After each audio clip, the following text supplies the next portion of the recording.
Ding dong. If there's any question why we should get rid of daylight savings time, it's because we're making you all wait an hour. That doesn't bother me a bit, bro.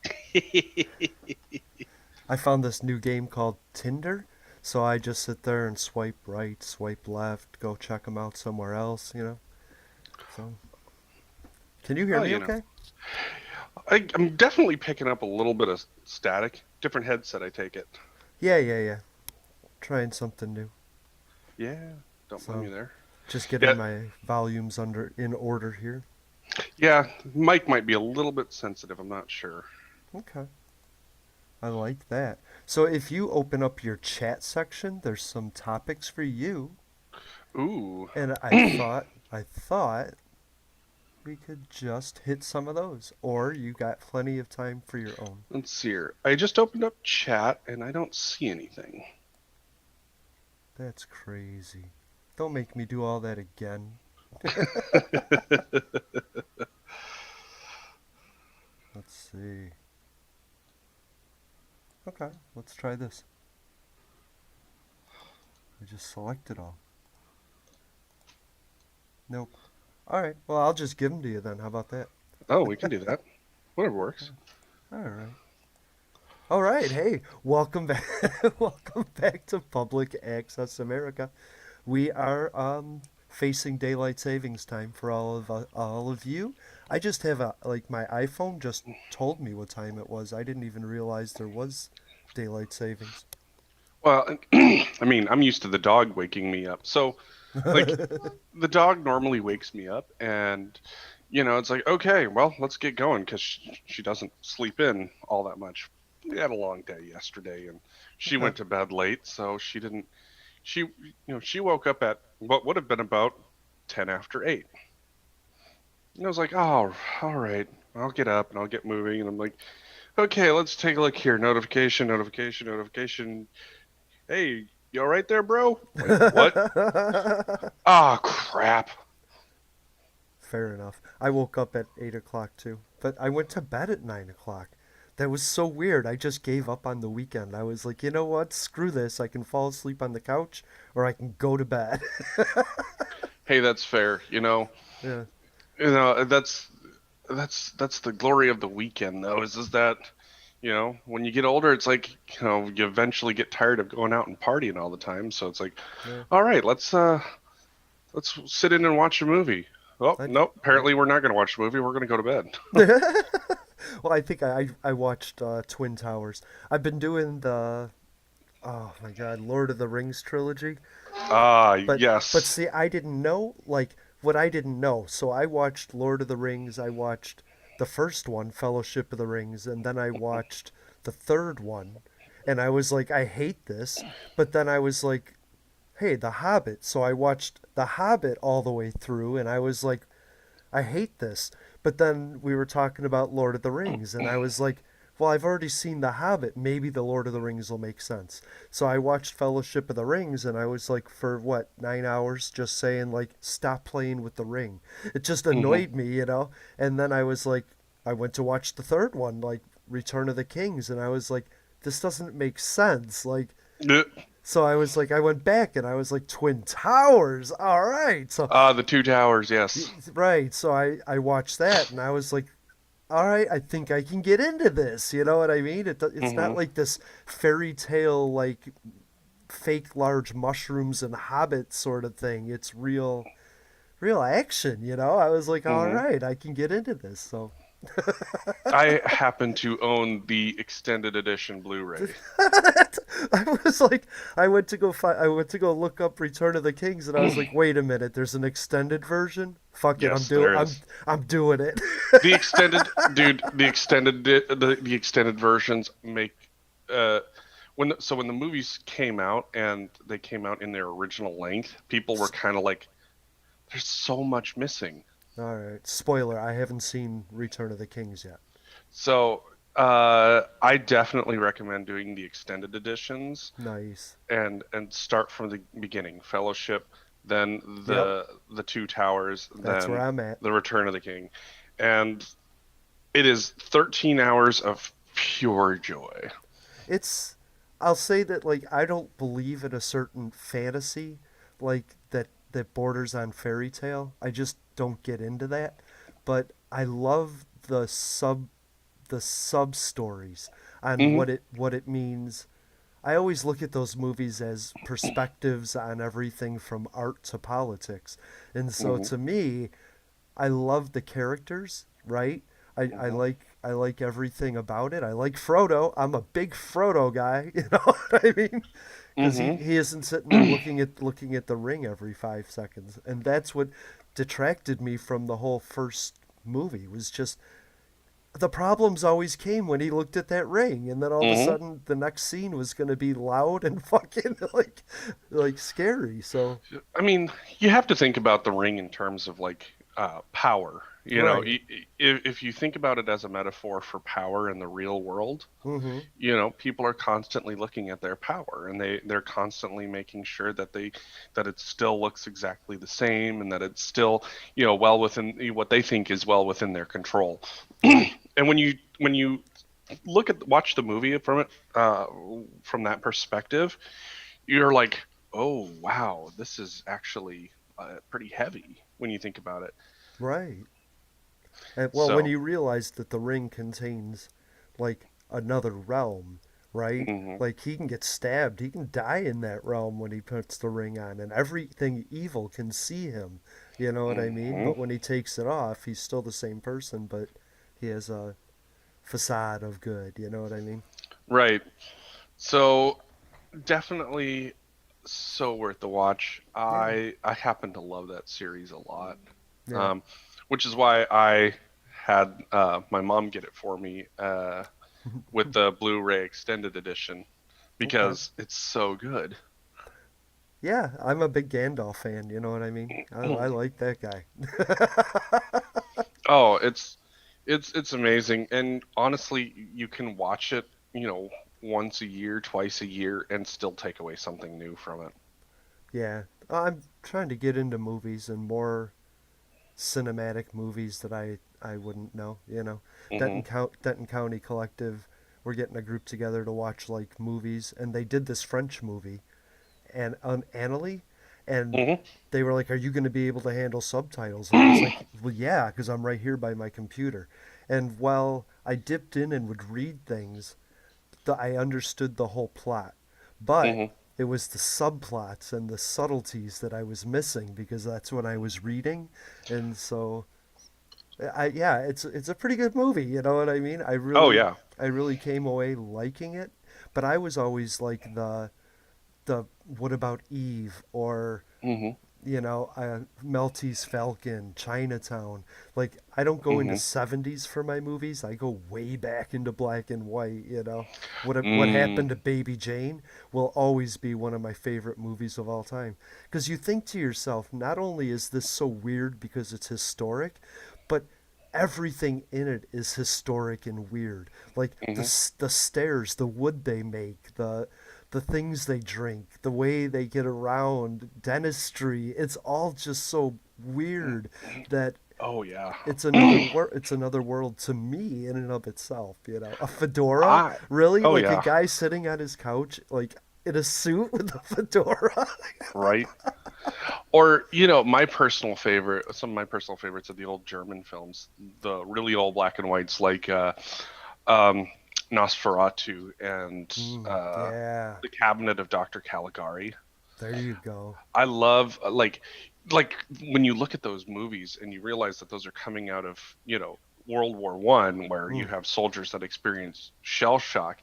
Like the way in which some of those movies, like if you think about them from the terms of somebody who's suffered a traumatic Oh event wow. and they're trying to express what the hell has happened around them, oh, those movies just take on something else. I'll It's have to it's really rewatch those. it's really crazy. I studied those films when I was in getting my undergrad in German. Wow. When I was a kid, I got this book, and it was the big book of movie monsters, and Hmm. it was Boris Karloff as the Mummy, and Dracula, and it was Bela the Lugosi. Yeah, and it was all of those creature of the from the Black Lagoon, and Yep. I wanted to watch every single one of those. And so Son of Svengoolie helped me with like the Blob, the Thing, you know. hmm and it's funny to look back and see, what horror looked like in those days. I mean, Yeah. if you think about it, like even looking back, no, Nosferatu is like an incredibly creepy creature, even by today's standard. Yes. Which is why I keep hoping that there will be a remake of Nosferatu in a more modern realm, Do because you I would want love it? to. Do you want that? I wouldn't say a remake so much as I would love to see a modern take on Nosferatu. Like Okay. the classic Nosferatu is going to that movie is going to be one of those things where you saw what horror could become. I like Like, that. it's kind of like being a metalhead and looking at Black Sabbath and going, wow, if you only knew how many different branches of metal would come out of Black Sabbath, Totally. like you had no clue just what one band or what one movie would do to an entire genre of film, an Yeah. entire genre of music. Man, I agree, and I don't know. I think of what Black Sabbath came out of, and that was like Cream and the Yardbirds and Iron Butterfly. You know what I hmm mean? Like that at the time was like metal, right? And then all of a sudden, And then what all of a they sudden you had Black Sabbath, and it was just like right. everybody was like, "What in the hell?" Yeah, and people were like, well, it's either the Beatles, the Stones, or the Who, but you hmm forget that Black Sabbath was coming out right at that time. You know Oh what I yeah. mean? Oh man, yeah. Black Sabbath really changed the game in a lot of ways. And when you look at what guitar work would become, being the Mm-hmm. guitar nerd that I am, you have the Black Sabbath inspired metal, Yeah, and then you have Jimi Hendrix's guitar work. Jimi Hendrix showed us like you could get crazy and experimental with guitar, yeah. and then that leads you into Eddie Van Halen. Mm.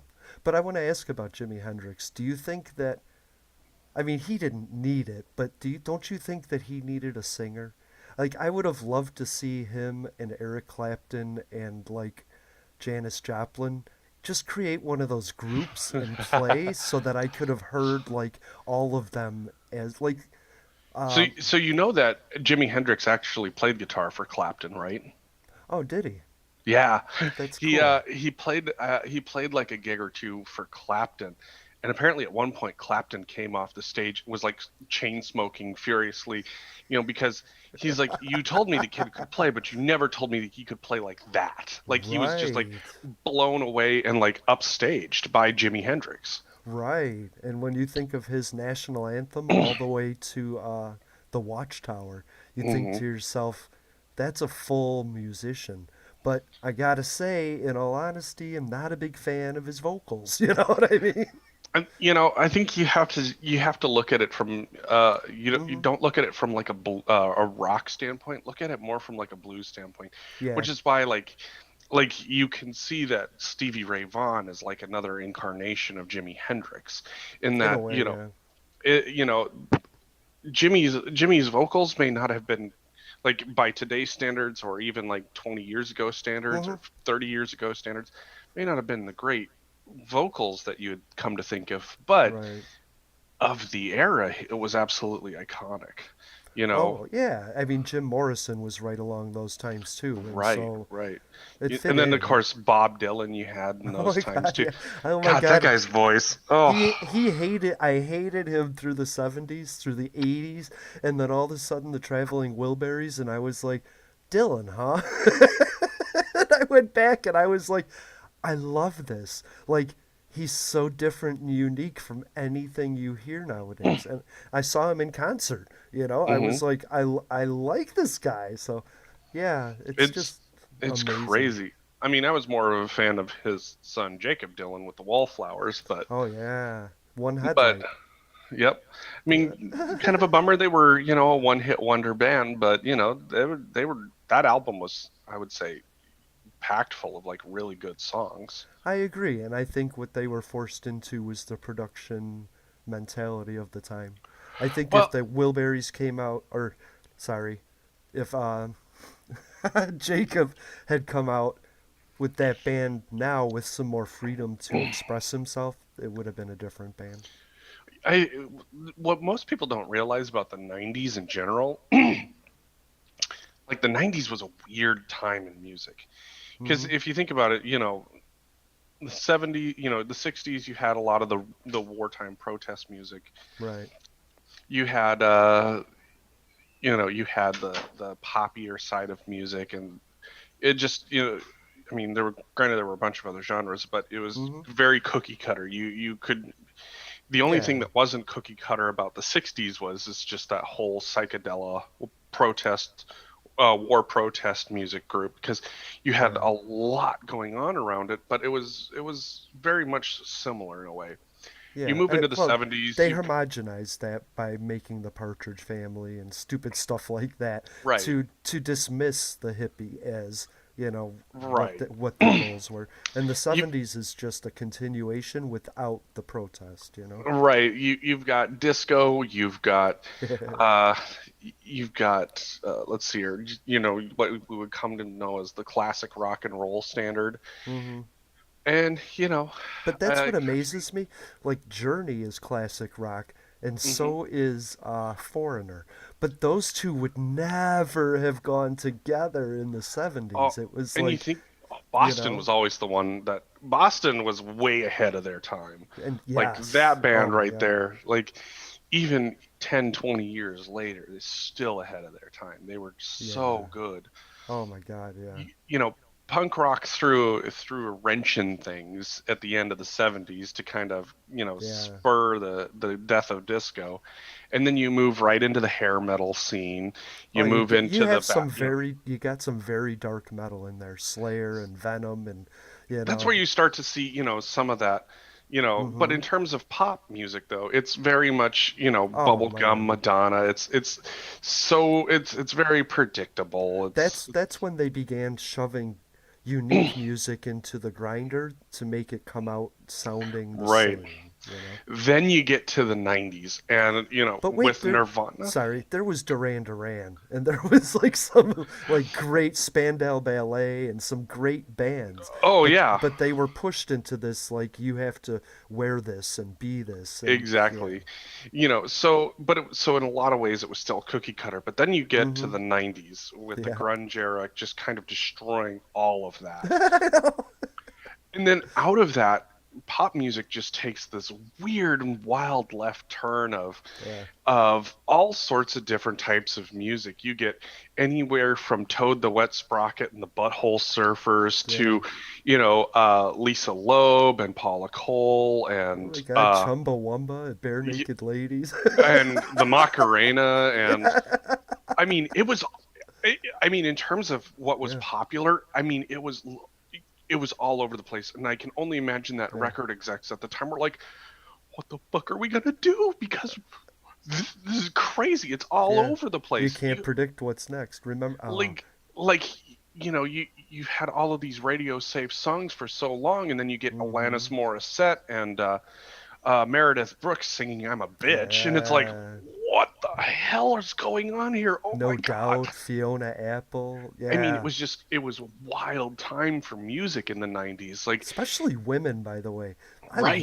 I loved that because to me, if a woman makes a whole CD to telling me what I shouldn't do as a man, yeah, I'm on that. I'm taking notes there. It was such a crazy time, and Yeah. you could tell that everybody's like trying to like figure out, oh my god, what's going to be the next thing, what's going to be the next thing. Yeah. And really then all of a sudden you get the girl groups and the boy bands, and that's when it goes back to cookie cutter for a while. Well, because everybody that grew up in the '90s loving that music was suddenly making the music and being discovered, like Hmm. Christina Applegate and Britney Spears, Justin Timberlake. The whole Disney crew was found and then grew up in cookie cutter, and they knew it by heart. They know what that is.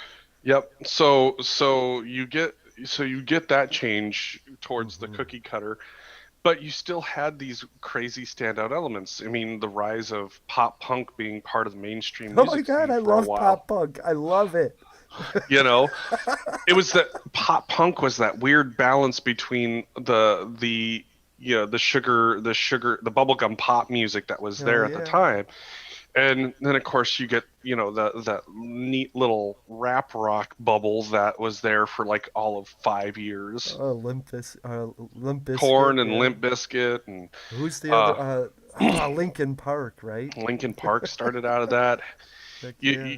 it was just a weird time, but then after you got the super groups, then you start to see the return more towards uh your standard cookie cutter pop and rock. And Yeah. And but through all of that, what was forcing the changes that were being forced was rap. hmm Was rap taking more seriously until finally they got a hold of rap and shoved it into the cookie cutter machine, and it hmm all came out sounding like T-Pain. And T-Pain lives in Tallahassee, and I'd love to talk to him about the way he destroyed rap music. and it's the craziest. That's the craziest part about all of this is that, Yeah. like, what you saw happen in the 90s in terms of like what music became during that Mm-hmm. time period was just wild. Yeah. Even in the country realm, like, things got turned upside down with Shania Twain. Mm. It was like a revolt of the artists. Yeah. You just had something so different come out. You had Yeah. so many things cross over. It was just absolutely crazy. And then all of a sudden, it's like the record companies finally were able to make that amalgamation happen and bring everything Yeah. back together and make it much more predictable. And then And you reach the then, current era of these kids with fucking laptops making their own music. right? You got Billie Marshmallow. Eilish, who literally, it's just her and her brother making music, and they just Fuck like yeah. turned it all upside down. Dude, I am obsessed with Billie Eilish right now. Every time I get out of the shower, I have to put a Billie Eilish song on. I don't know why, but it's just the production is just really incredible to me. I just love the fact that you now have a group, an era of people that literally can make music on their laptop, Yeah. record it in their bedrooms and put it out, and have a number one hit, Yep. or have it go viral on YouTube and Twitter and TikTok and all of that. Yep. Like, there's songs that I'm finding from videos, and I'm like, What is that? who the hell is this? Yeah. It's it is, as someone who has written music and played shows and Mm-hmm. gone on tour, it's honestly awesome, like, to Yeah. see this generation have the kind of freedom that they do to make music and put it out there, Yeah. I because love you I had so love much. Glass Animals, by the way, mm, Girlpool. These are two bands that you never would have gotten in any other time. So go check them out because yeah, I just I really love it. 21 Pilots, the way the freedom of music right now.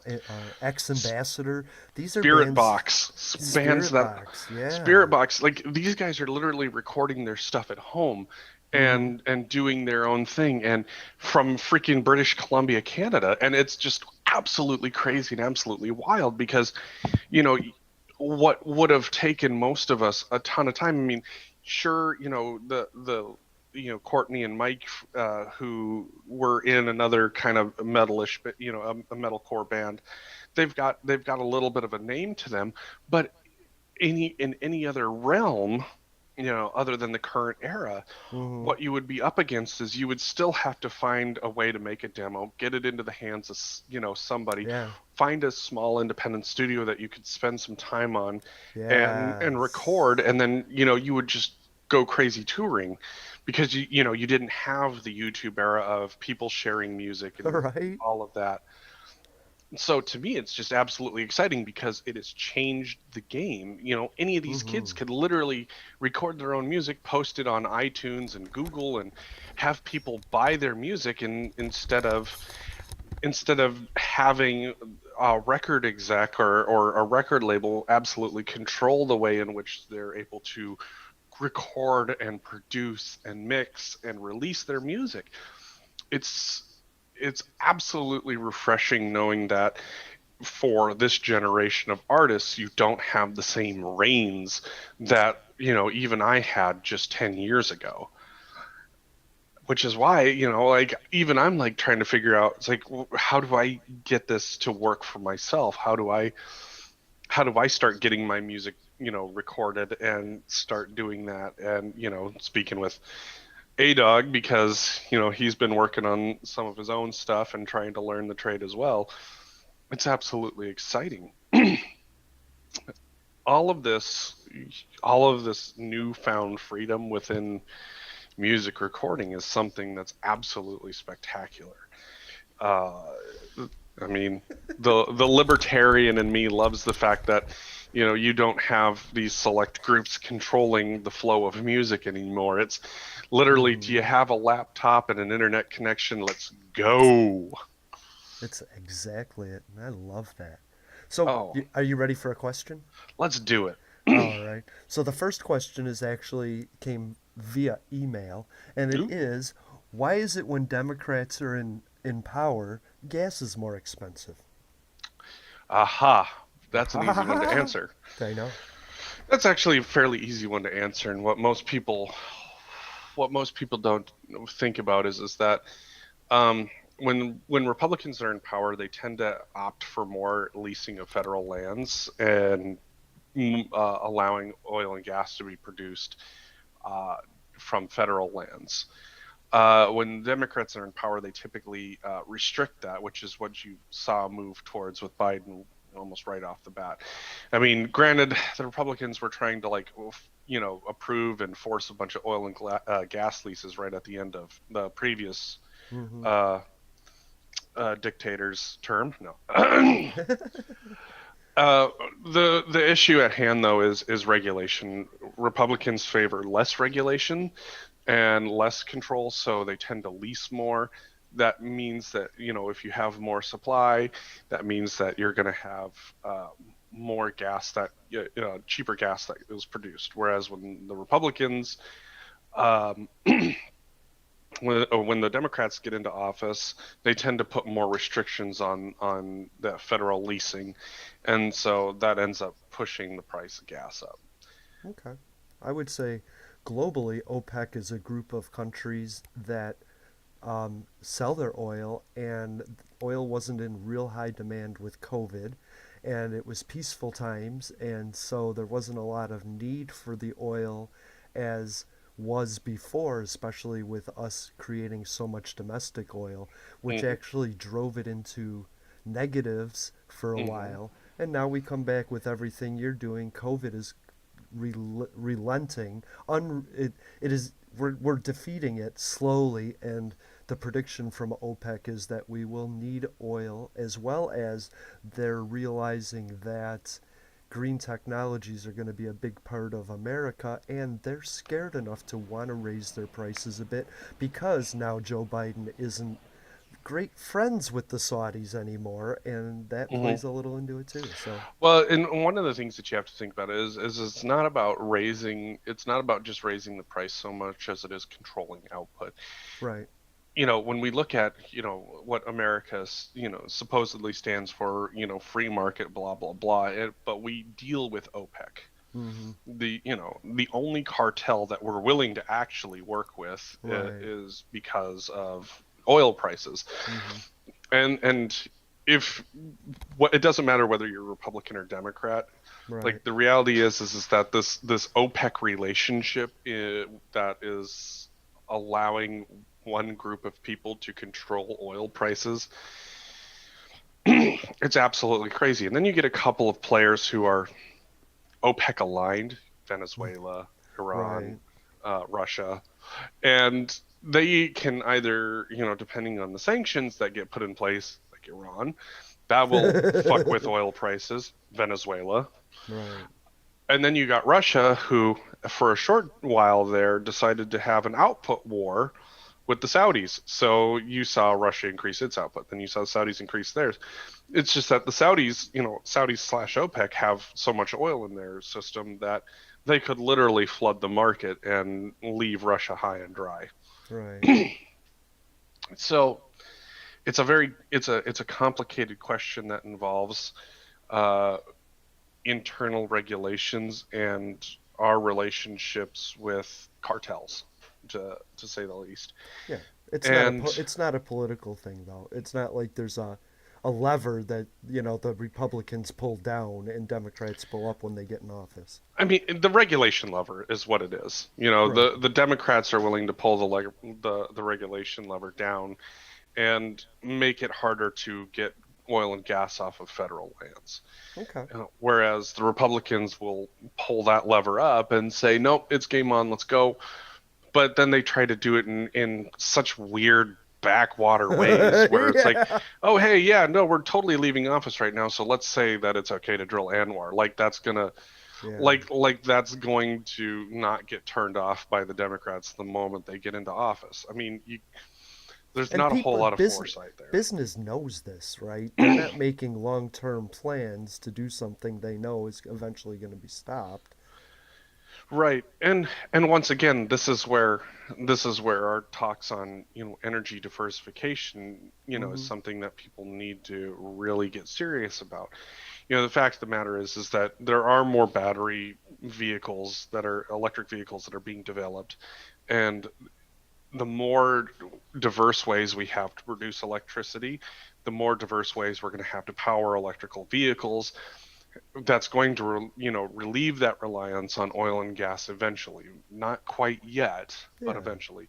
And And I believe that there's a way to drill for oil and gas in ethical ways when we're not depending on it. When it's not the big machine, they can work on smaller towers or other ways to get to the oil. Like Kuwait, like we said last week, Kuwait was taking oil from Iraq. So why couldn't we go on a private land into public land? You know what I mean? well, you could. It's just there's a lot of regulations on that, and unless you've worked in the field, you really don't understand that. Like Hmm. there are some serious issues regarding drilling, like horizontal drilling is what it's called. Right, right, So, so typically, just to kind of understand a little bit about how we've drilled for oil in the past, it's like you go straight down, oil comes up, bingo. right. Well, the problem is that you end up putting up a bunch of wells that end up sucking a bunch of area around, and that doesn't necessarily make for an effective way to drill for oil. Right. Enter horizontal drilling. You drill one shaft down, and then you start going out in different directions around that shaft. And so then you're able to pull oil into one particular area and be able to pull that up. So you're drilling fewer holes on top, but you're making them more productive. Yeah, yeah. And so there's that element, but you still have, it's still a plane. It's like you can go so far before you're into somebody else's land, and if you Yeah. start pulling oil off of somebody else's land, you can actually find yourself in a world of hurt. Because let's say that you're on one section of land and you've got the mineral rights and you can drill in every direction, and you're fine, but until you hit a certain point, if you can prove that someone has drilled into somebody else's land and they own the mineral rights to that land, then you have these mineral rights competing claims. And those get pretty ugly at times. Oh Now, a yeah. lot of But the times, you'll get someone who will say, yeah, we'll figure out what you're producing because of that horizontal shaft, and that's what you'll pay me, and et cetera, et cetera. yeah, yeah, yeah. Because for some of them, there's that benefit. They're getting their mineral right paid for without having the well sitting on top Yep. of their land. So I Right. mean, there's a lot of potential and possibility in all of this, but it's still a very complicated and complex mechanism. Of course. And I am all in favor of keeping our public lands beautiful. So I Hmm. I'm not in favor of drilling on them. So that's me personally. I think we have plenty of other options before we attack the most beautiful parts of the country. And that's the other thing too is that I feel that especially when it comes to public lands that dotting them with oil and gas, isn't very conservationist Right. of the party that founded conservation. So Right. Right. that's kind of one of those things where fundamentally I have, this conflicting problem with it. I personally am for energy independence, but I am also pro conservation, making sure that we have these beautiful public lands that people can go and experience still. Me too. They are really, in a way, sacred places for us to enjoy nature, and we Yeah. don't want to lose that. That's right. And I want to say, just on a side note, is that we talked about this on the Denton County Collective, and the rainforest, like Anwar, right? And the Brazilian rainforest, they put out a lot of oxygen, but our oceans put up to exactly the same amount to 80% more. Mhm. So we really should think about cleaning up our oceans, if we're going to be attacking our lands. We can't just kill both, as a side note. So yeah, and that's the thing about like cleaning up the oceans is that we're we're seeing more and better methods of being able to do that. Yeah, Solar powered, completely autonomous ways of cleaning it up. You have two issues at hand. Is that number one, a lot of the heating that you have going on is because you've got these great garbage patches that are essentially just collecting uh, right. heat energy. But in the other sense too, is that you do have these underwater ecosystems, plants, animals that are maintaining a healthy oxygen level output. And Mm-hmm. the if you kill the algae and all the other things that are producing oxygen, you're going to find yourself in a world of hurt, quite Right. literally. Within our best interest to clean up the oceans as much as we can. That said, we have to, in order to clean up the oceans, it's a two-part issue. There's the actual physical cleaning up the ocean, but then there's the how do you change consumer methodologies so that way you're reducing actual waste that's ending up in the ocean. Right. Because the reality is that when it comes to the plastics, we were sold a great lie that some of these things are going to be multi-use and Mm-hmm. reusable and this, that, and the other. And well, clearly we're finding out that these things were number one, single use, and number two, they're ending up in the ocean. Yeah. So Yeah. we have to fundamentally change the way that we're consuming things. And sometimes, you need to look to the past in order to figure out how do you change that. It's it's not that we shouldn't be using plastics, but they Mm-hmm. definitely need to be designed to be more than single use. Like for example, some of the biggest issues that we had is it's like, well, think about why we stopped using glass bottles, for anything and everything. Well, the issue was is that it's glass is breakable, yes, Mm-hmm. but transporting it safely was just as difficult. Yeah. So you could easily make reusable plastics that safely transport your goods in glass bottles, and then go back and be able to take your glasses back to a grocery store or a recycle center and drop that off so that way it could be washed and reused again. Like our grandparents' generation was reducing, reusing, and recycling before it was cool. Mm-hmm. Yeah. Hey, So, that brings me up to I'm gonna go, and this is gonna be called a segue, because what ooh, I think is even more important is being able to drink our tap water, Jeffrey. ooh, Like, yes. why are we even putting water in bottles anyway? This water, the Hershey's water, comes from Nestle. Tallahassee, Yeah, Nestle. Nestle. It's the same water that I drink here. And so that brings me to infrastructure, which is a Hmm. new idea going around that could be anywhere from 500 billion to 4 trillion, says Joe Manchin. And so Right. we're just going to throw money at problems these days. And so I'm wondering what problems need to be solved. And what I've heard over the past year before thinking about infrastructure, besides roads and bridges and airports, is our sewers, our water systems, because they're outdated and they're Hmm. they're gross, Jeffrey. As someone who used to fix sewer systems, Me too. yes, I concur. Um, when you look at how sewer and water systems could be updated, I mean, the delivery of water is what it is. It's Mm-hmm. it's really more about reclamation at this point. How do you get it to be reusable again? How do you Yeah, get it to have a second life again? right. Or I think one of the other big questions that needs to be answered is why are we not desalinating ocean water to turn it into fresh drinking water Yeah, for coastal areas?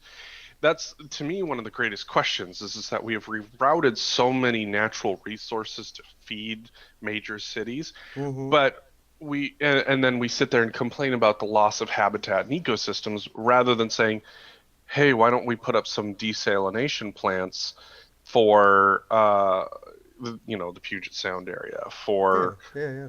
for Oakland and San Francisco, for LA, for San Diego, for Miami, for DC. Why are we not desalinating water? I mean, you look at practical applications of it. Israel is literally desalinating all of their agricultural use water. All of their water that they use for agriculture is desalinated ocean water. Wow. So Aren't the they landlocked? Israel? No. Wow, I never thought about it. No, Okay. Israel's not landlocked. Um, I figured the Jews got there. It must- right. well, I don't know. But All right. but so there are practical applications that are currently in use in Oh other yeah. places that, you know, places like LA and New York and DC, Baltimore, Boston, Seattle, Oakland, San Francisco, like we shouldn't be draining inland natural resources to feed Right. cities when we could be desalinating the ocean where we're already talking about rising ocean levels. We could be desalinating that water to be able to put into practical use. I am all in favor of that. I played a game called Sim City, and Hmm. every time I got the chance for desalination plants, I put those in. But I Hmm. assumed they were too expensive or just too much effort for what they are. But are they? I don't know. No, well, define effort. Is it is there more effort in changing the course of rivers in order to feed reservoirs, or is there more effort in putting in a plant that desalinates water that pipes into said reservoir? Well, yeah, that's my question. Does the creation of the water expend more energy than is useful? I would say Cost effective. at this point, it's I think in the long run it would be more cost effective to put in desalination. Why?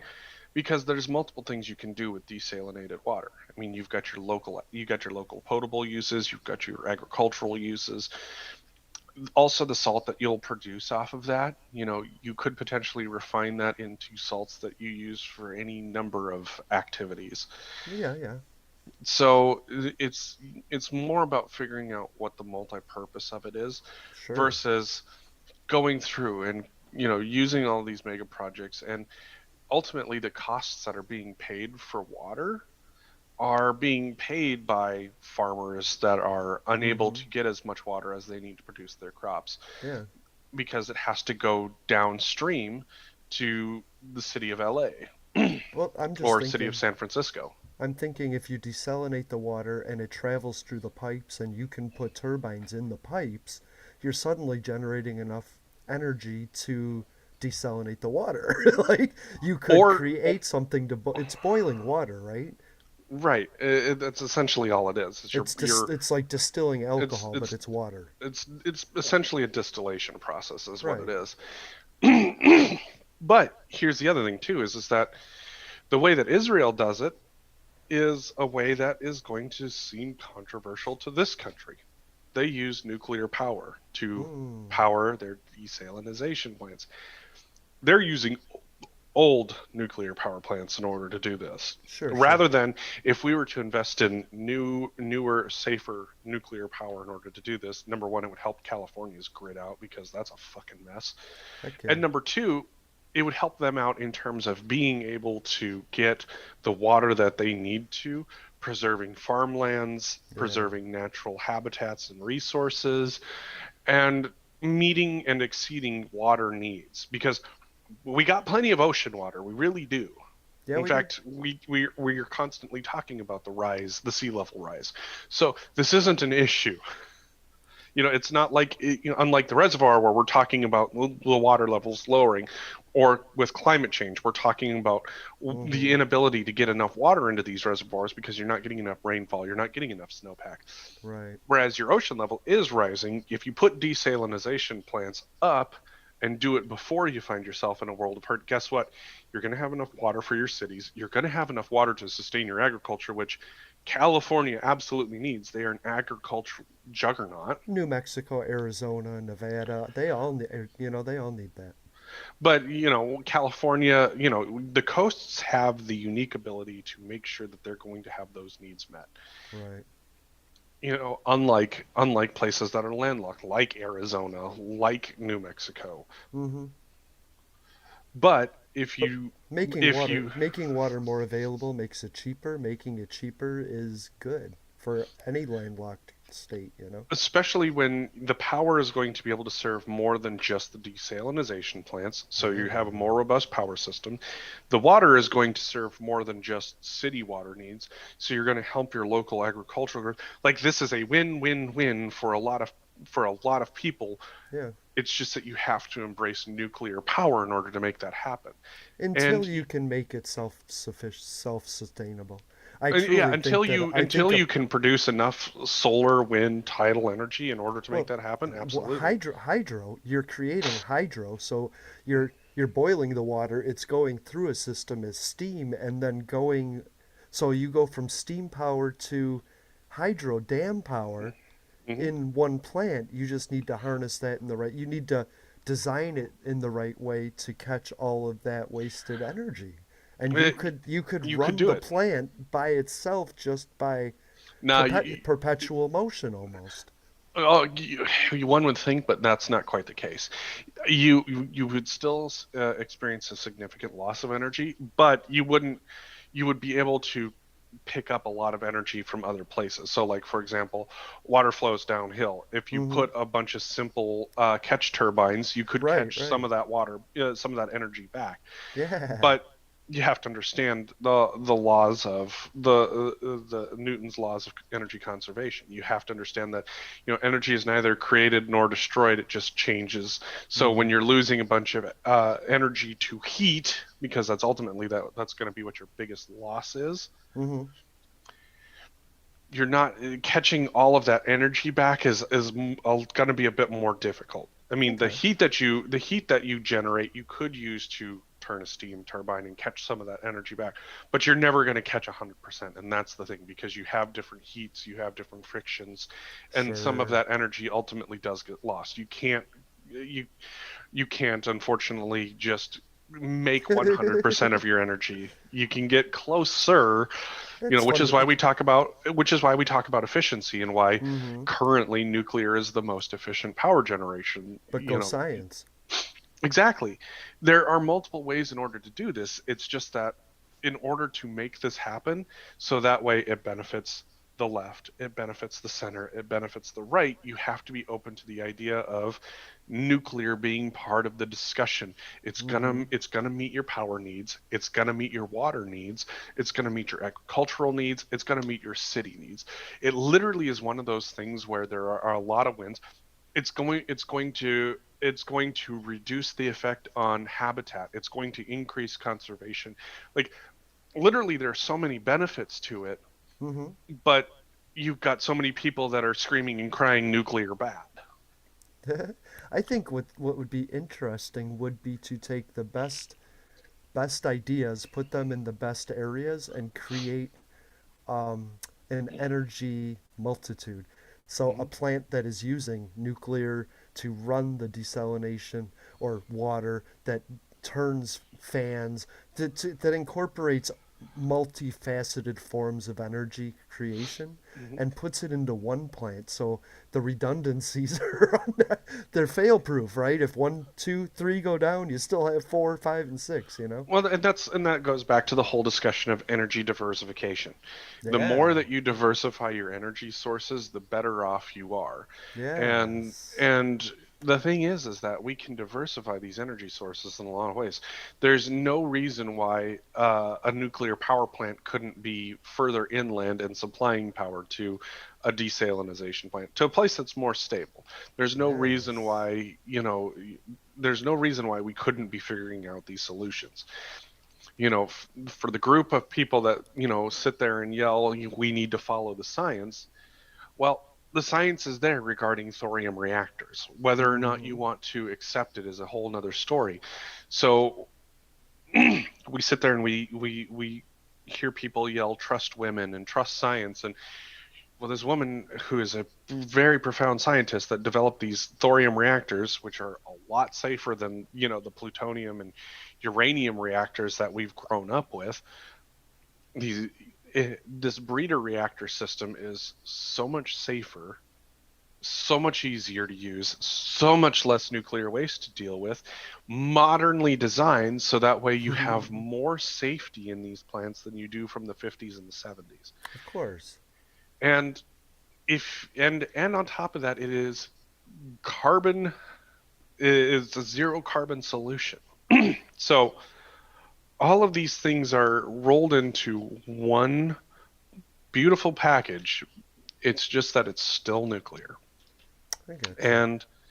And until people are willing to accept that as part of the transition away from the fossil fuel industry, that's what that goes going back to our other question. That's why you're going to see oil and gas prices so high.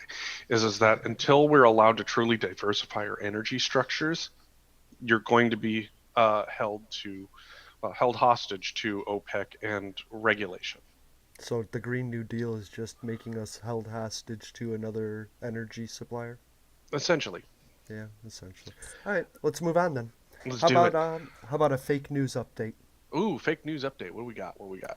I have no idea. I just wanted to know. I mean, the fake news it's like a ball of slime. It mutates, it evolves, it digresses, it regresses, and so I just thought I would get your quick take on how fake news is going and how to recognize it.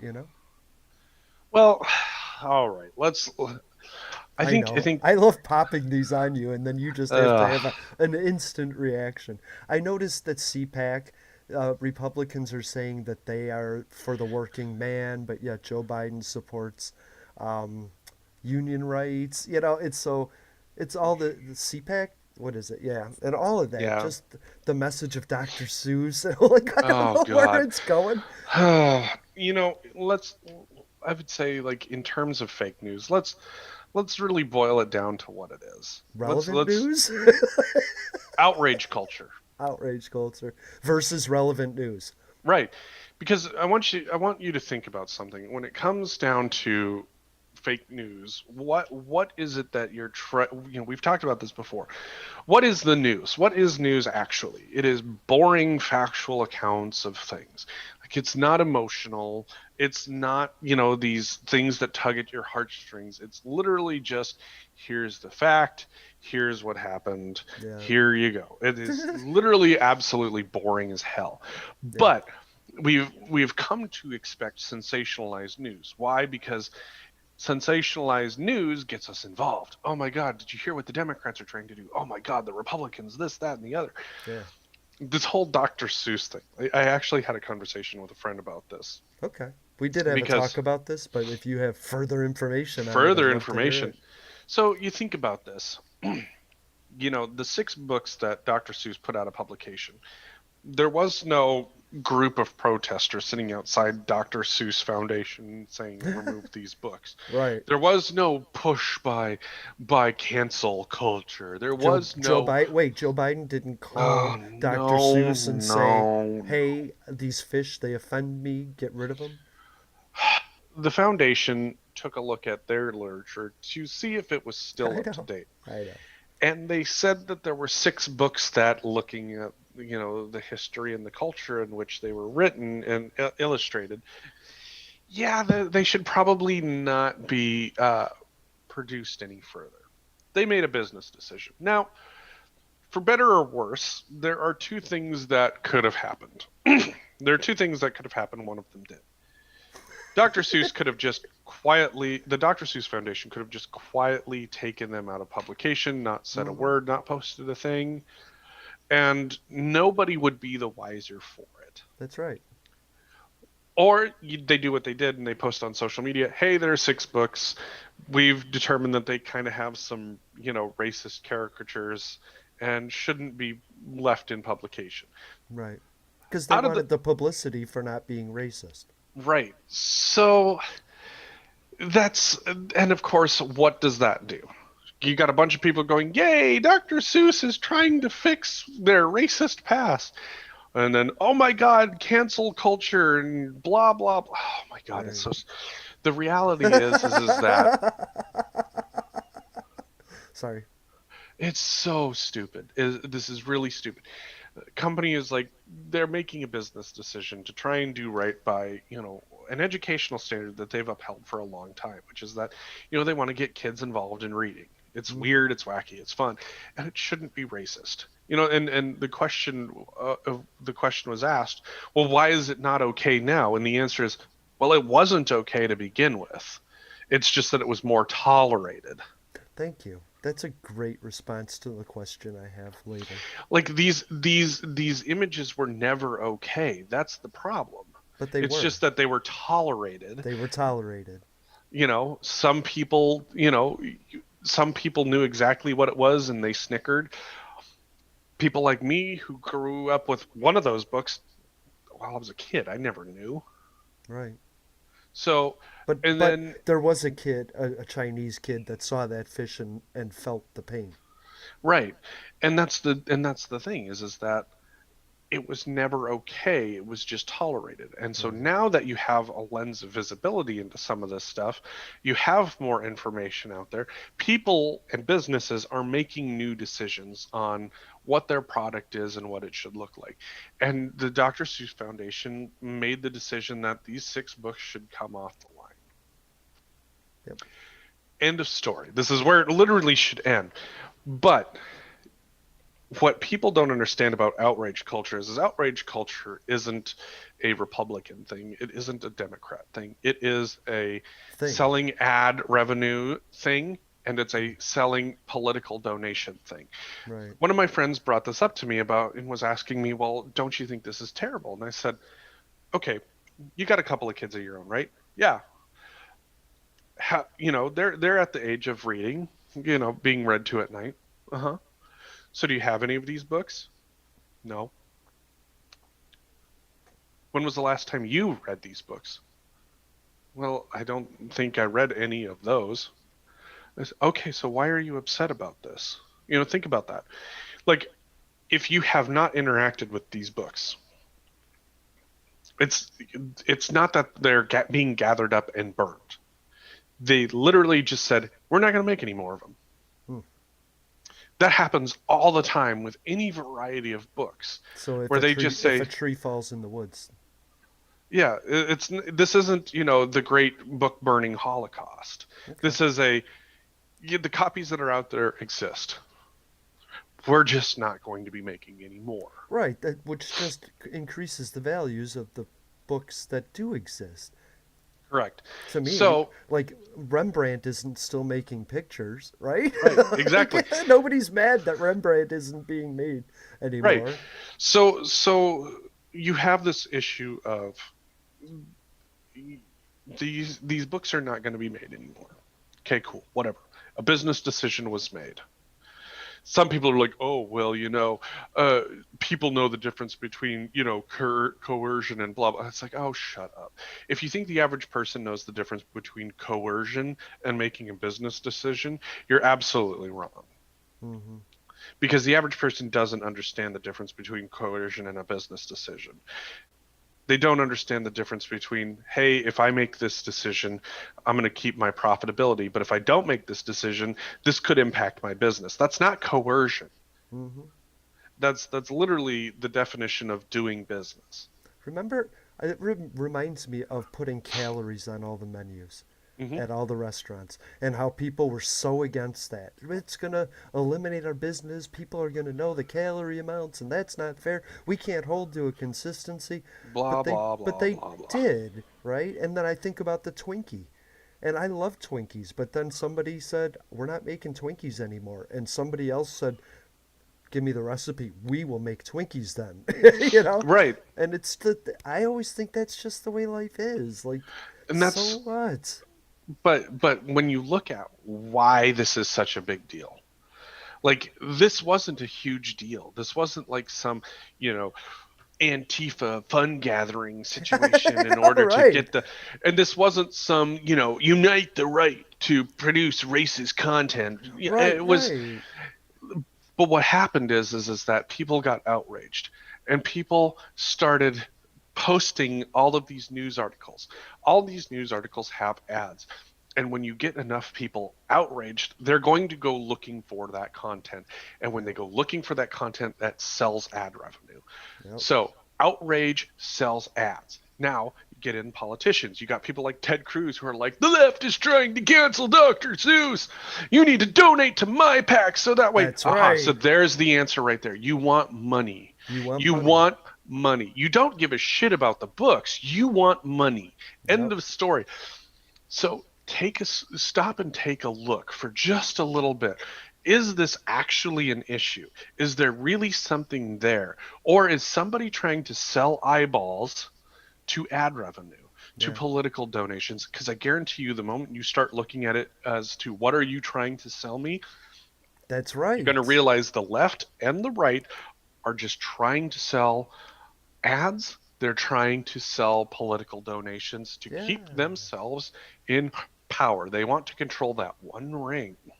That one ring. And I And that think one that, ring is your outrage. and your money, your wallet. And I Hmm. think so that's why you need to promise to not give money, because you always know what somebody wants once you figure it out, right? Hey, you want it? Exactly. Do you want money? I want money, and you know, right? But they're trying to trick you into it, and so like Donald Trump is saying, don't donate to the RNC anymore. Donate straight to me, and I will dole it out to the right Republicans. And that was a whole separate topic, but that's called a segue. and so, Right. if you take your money out of the scenario, and I vow not to donate any money to a candidate, but if I feel like I really believe in that candidate, I will devote my time, my platform, my energy to it, but not my money. And you'll see how much they want your money and not your time and not your energy and not your platform. Hmm. Exactly. If it was really about anything else, if it was Hmm. about dealing with cancel culture, if it was about dealing with racism, if it was about anything else, Hmm. you wouldn't be seeing the push for political donations to That's right. get your eyes on their sites to sell ad revenue. That's all it is. The idea that either side of them really cared about whether or not these cartoons and characters were racist is Hmm. absolutely bullshit, because Yeah. they were all fine with it until somebody got pissed. But then they knew they could capitalize on that outrage and sell donations and Yeah. sell ads. That's right. It was never about doing the right thing. It was about doing the money thing. Getting more And that, money. and the moment that you realize that, that's when you start to go, wait a minute, both of these parties are bullshit. They are bullshit. They create the rules. They create the rules of antitrust for themselves, and they eliminate antitrust from everything they do in creating the rules that govern the body that governs us. And they know the pinpoints to generate your outrage that makes you open your wallet, or that Hmm. makes you click on all these different browse, all these different news sites, Yeah. that make you donate to all these different packs. It's not about actually doing the right thing. Like, Right. and that's the problem. I can't remember who said it, but somebody said, Lyndon Johnson, I think, said, if you can get the white person to believe that the brown person is scarier, you can pick their pockets all day long. And the Republicans have been working on that scam for 50 years now. you know? Hmm. Exactly. And the Democrats are just anti-Republican in Yeah. the way they're like, we can fix it, we can solve it, we can solve it. But I want to say that like Donald Trump ran up the deficit $7 million and $7 trillion in 4 years. Democrats, I want to see what they do with the 7 trillion, and then you, the listener, the American, can say which one was better. you know, Right. So in the end, pay keep your money. attention, keep your money, and also keep your time. Like, don't dedicate yourself to finding these news articles between God knows how many different sites. And Right. and that's the thing is that it doesn't matter whether you're looking at Fox News or OAN or whatever else, Mm-hmm. Newsmax or all of these weird, you know, dedicated to the conservative truth.org websites or Right. we believe in the liberal agenda.org websites. It's all Yeah. bullshit. It is all about selling ads. Nobody actually gives a shit as much as they claim that they do about That's doing right. the right thing. They give a shit about your money. They Mm-hmm. give a shit about your eyes making them money. Yeah. Somewhere we confused the dollar with a vote. And I Hmm. noticed it during Amy McGrath because she didn't walk with Black Lives Matter protests, but she was very happy every week to put up a little thing saying, I'm going to lose unless you give me your money. And Hmm. I was like, that's not right. Like, I'll give you, ask for my vote. Why are you Hmm. asking for my money and not my vote, Amy McGrath? And you lost.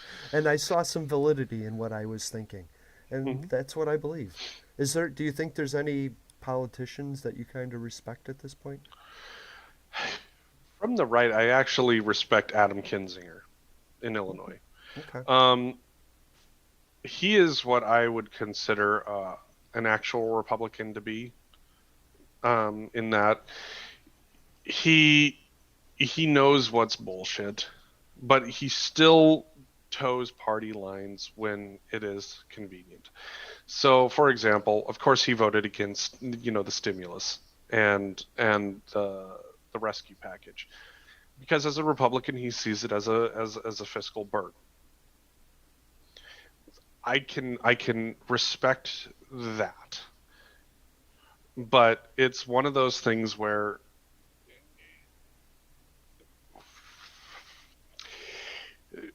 conservatives and their comfort in spending is rather a unique it's a unique laughing point because let's remember how much they spent on stimulus packages last year and now suddenly it's about fiscal responsibility, so let's Uh, think about that. But in terms of like him bowing to the Trump Republican side of things, he's like, yeah, no, that's not happening. yeah. It's like I'm a financial conservative. But my real question is, you can see the writing on the wall. You can count votes. You know this bill Mhm. is going to pass. You can either be a part of it or the person that just simply opposed it. I don't know why at the when it's going to vote, it's going to pass. You don't just vote for it to say I voted for it because it helps. It's not what I wanted, but it helps you more than my idea would have. You know? Well, I think what you have to look at here is that it's the idea that if you know it's going to pass, you should just vote for it is really not a good way to look at things Not on because when everything, but on a bill called but Save America. You know? okay, well the Republicans have plenty of bills called Save America. Yeah. And when they had control of the House and the Senate, why didn't Democrats vote on it? Because they knew it was going to pass. And that line in the There that was that Democrats that voted for Republican stimulus. There had to have been. well, I mean, in this realm, yes, but when it was Republicans in control of the House and the Senate and the Hmm. presidency, and they were redoing the tax structures, you knew it was going to pass, so why didn't you vote for it? Oh The well, the answer is, tax structures were devastating for America. you well, know. but the idea that the Democrats were actually giving a shit about whether or not it was going to help the common man was Okay. laughable at Well, best. let me They put it. knew that it was going to help them, but they had to put up the token resistance. You look at how much of a fight It's they the actually token put up on. resistance That's because all thank it you. is. Independently, each part of that package was proposed by a Republican in the past 4 years to save America. Exactly.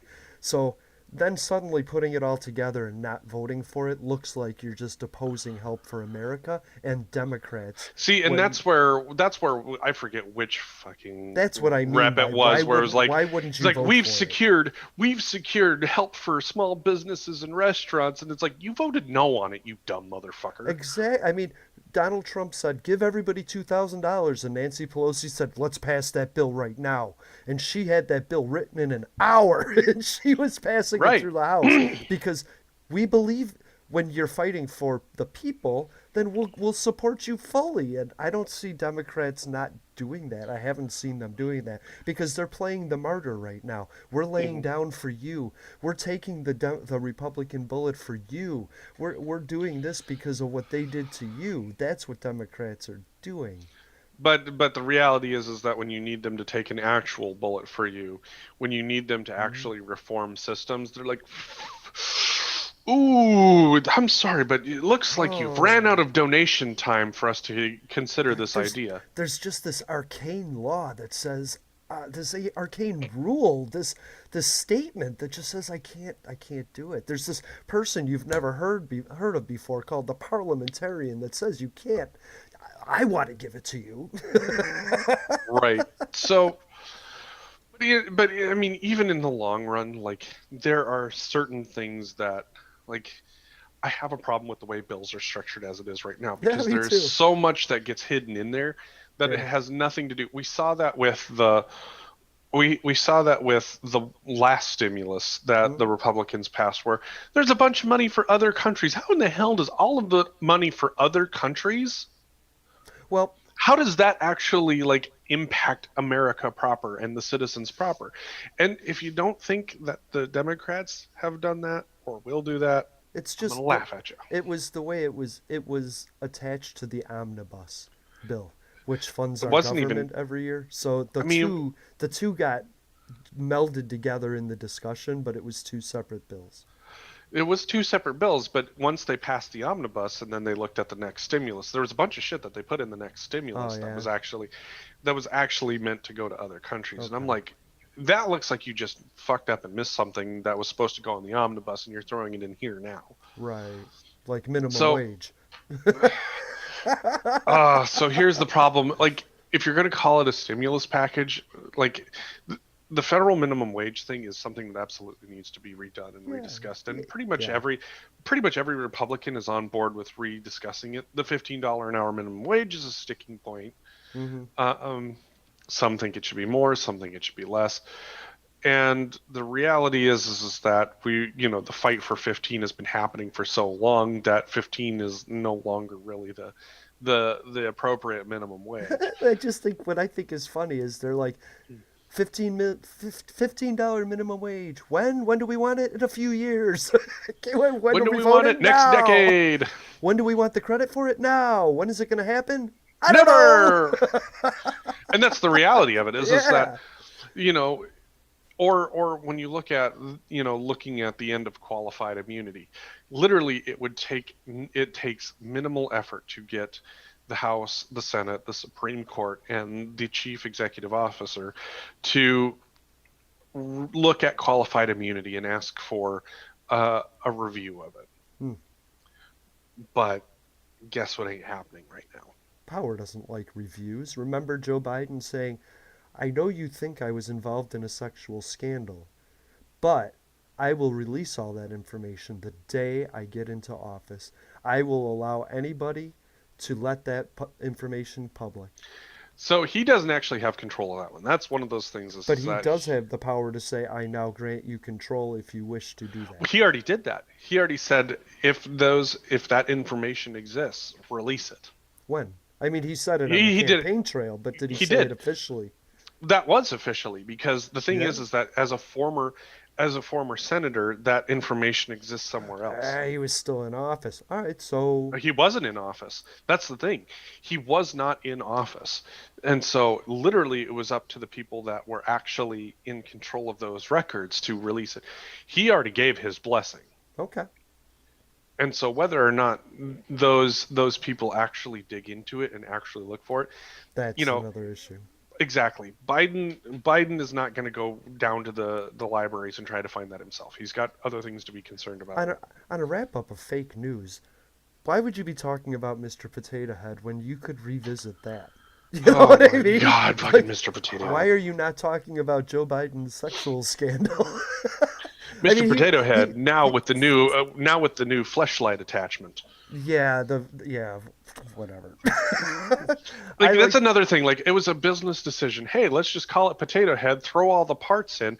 Like if you yeah, really think that Mr. Potato Head is the conservative icon you think he is, you forget about how much he was storing in his butt. yeah, and the fact that he freaking eats potato chips in front of his wife. Come on now. Cannibalism at its What was that? finest. Lay's potatoes? Yep. Oh, So like it was a great business and marketing decision. Hey, let's just take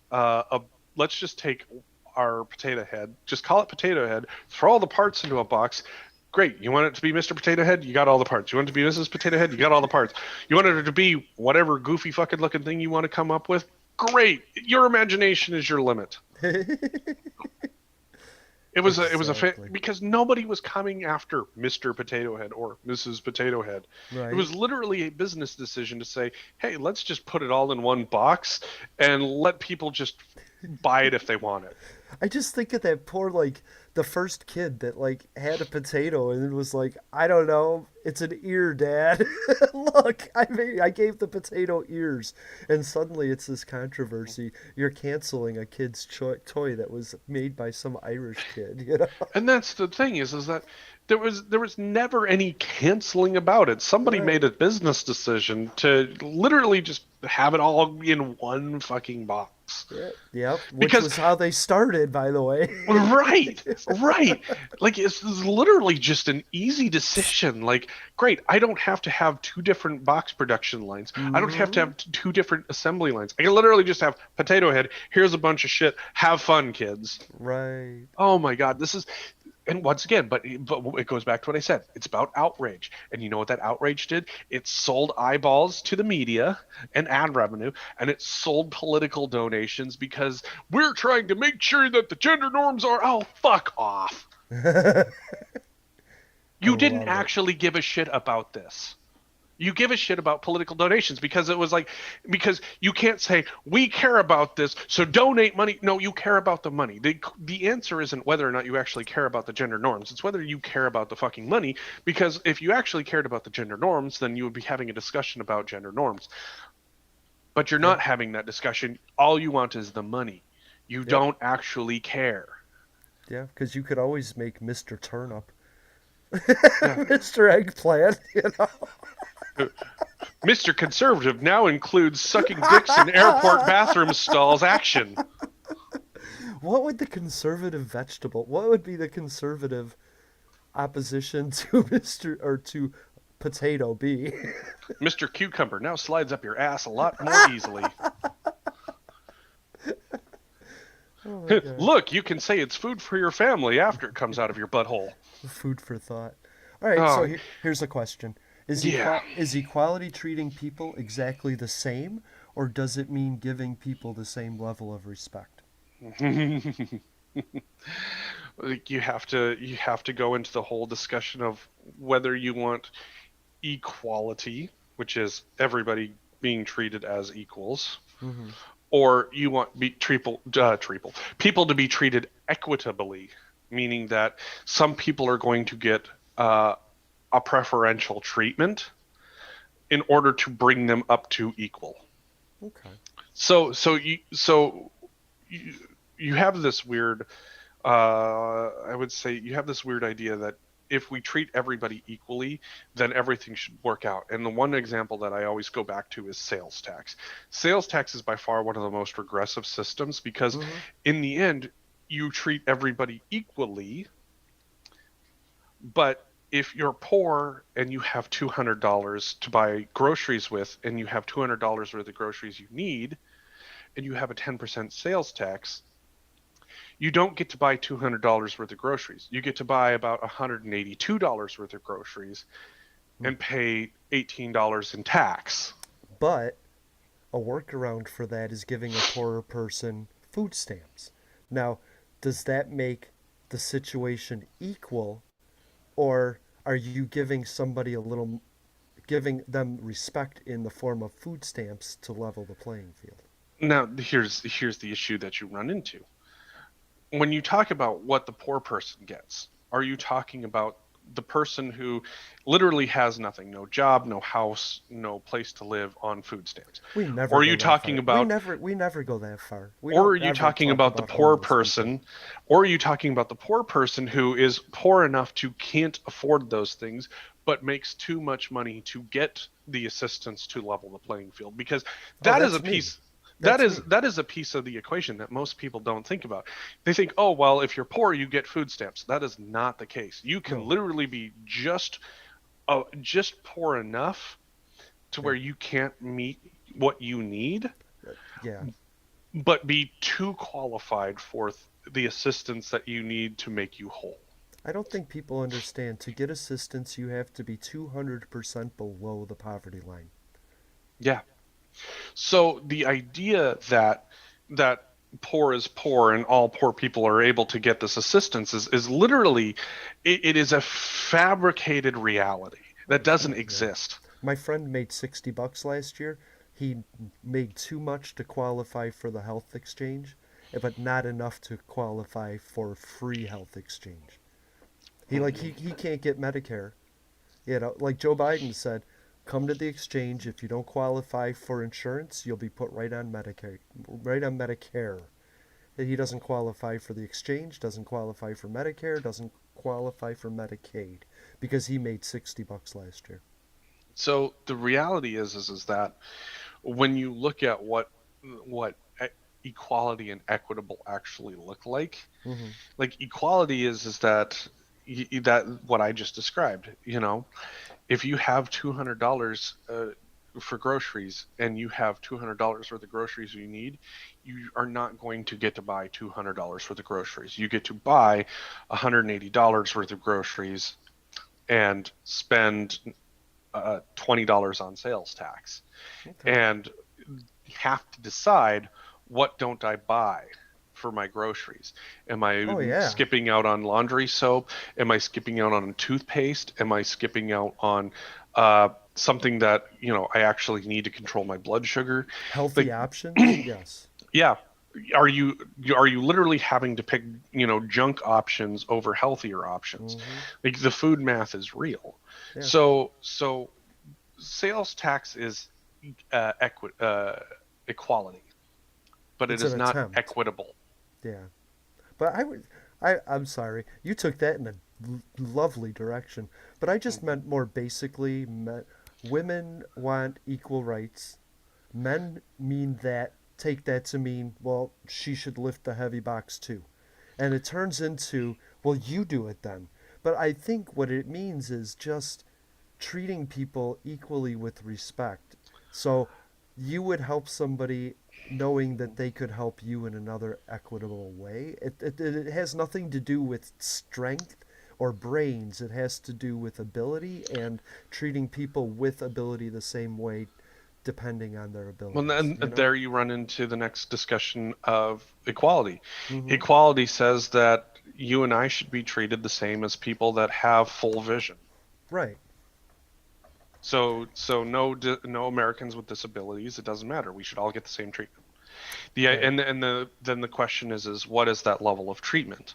Mm-hmm. Is that you have signage and appropriate ramps and et cetera, et cetera, et cetera, Yeah. or it's about who you set the bar at equality at.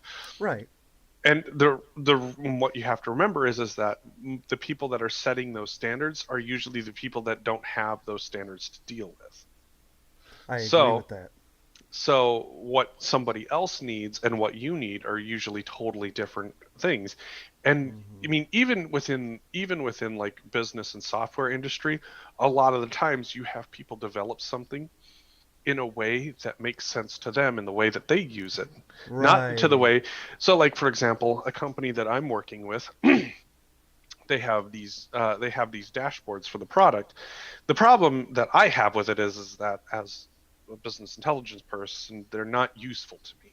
So I submitted what I thought would make more sense. And because I work with a very diverse group of people, I work with somebody who's colorblind, for example. So using red and green doesn't, while Right. it works for me and I understand it, that is not going to work for somebody else. So what you have to do is you have to do what's called intentional design. Mm-hmm. And you have to be able to say, okay, we're going to make this red and green, but we're also going to put other symbols in here. So that way, a person who is red green colorblind is going to be able to see, oh, hey, this has a check mark in it. For Mm-hmm. me, it's green. I know that it's good to go. But that check mark for that person who's colorblind means that great, this is good to go. Or it's got an X through it. It's red for me, and I can see that that I've got an issue that I need to deal with. But if there's an X there, then the person who needs to deal with it. Or an Yep. exclamation point. It's yellow for me. I know that that there's something that needs my attention. But for the person who's colorblind, oh, Mm-hmm. hey, this is something that I need to pay attention to. Right.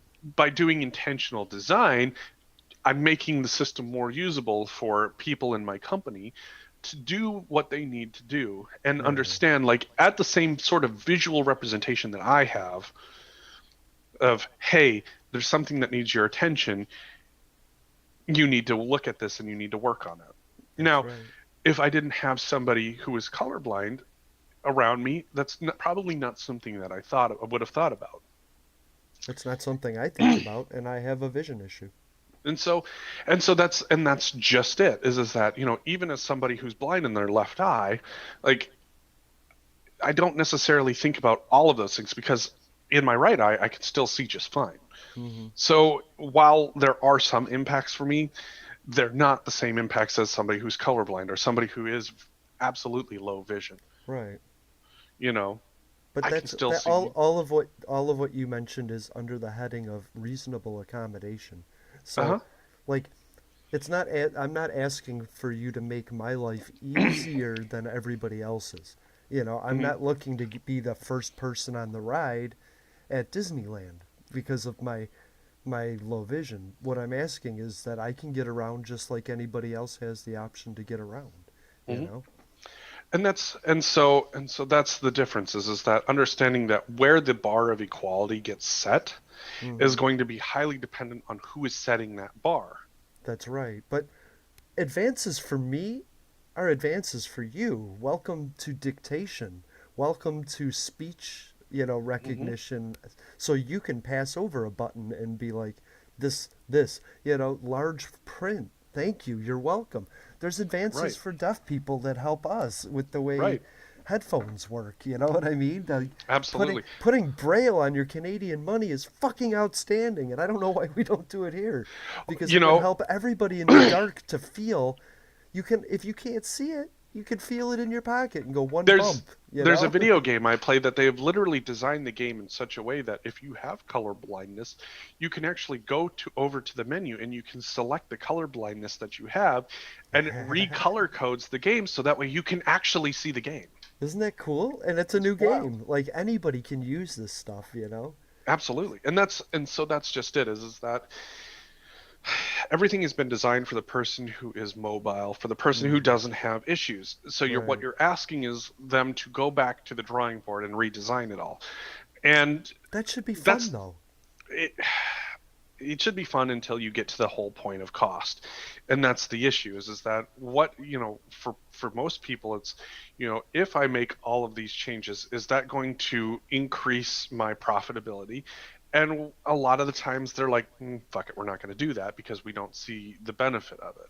Right. And that's the issue with the whole reasonable accommodation thing. Reasonable accommodation does not mean that I have to accommodate you. Reasonable That's right. accommodation means that I'm not going to go broke trying to accommodate you, or You I'm not going to shouldn't. lose money trying to accommodate you. Right. And that's just it. The bar is set pretty low when it comes to denying somebody accommodation because And of reasonable accommodation. Like yeah. all I have to do is prove that it's a financial burden to me and I don't have to do it. Well, and once you give somebody a reasonable accommodation, you can't take it away. Like Hmm. that's in the law. But once that's you've just it. Is once that you've come to terms, each party's come to terms that yes, it is a reasonable accommodation. You can't then a month later go, nope. Now that you're depending on it, I will not do it anymore. correct? Yeah, no, you can't take it away once. But it's even just getting to the point of determining that it is a reasonable accommodation Yeah, is usually a right. fight in and of itself. Well, because you have to keep it forever then. Hmm. It's another fucking chore on your back as a business to have to accommodate. But Google could certainly do something to make everything on their, that they host in an accommodating way. So instead of talking to individual websites and asking for it, kind of going to the funnel point for me is always the best option. I talked to a guy that designs for orbits and Travelocity, and he Hmm. wanted me to consult on it, on the color scheme and the buttons and where to put everything, and I like that. Hmm. So there is companies that they care about this stuff.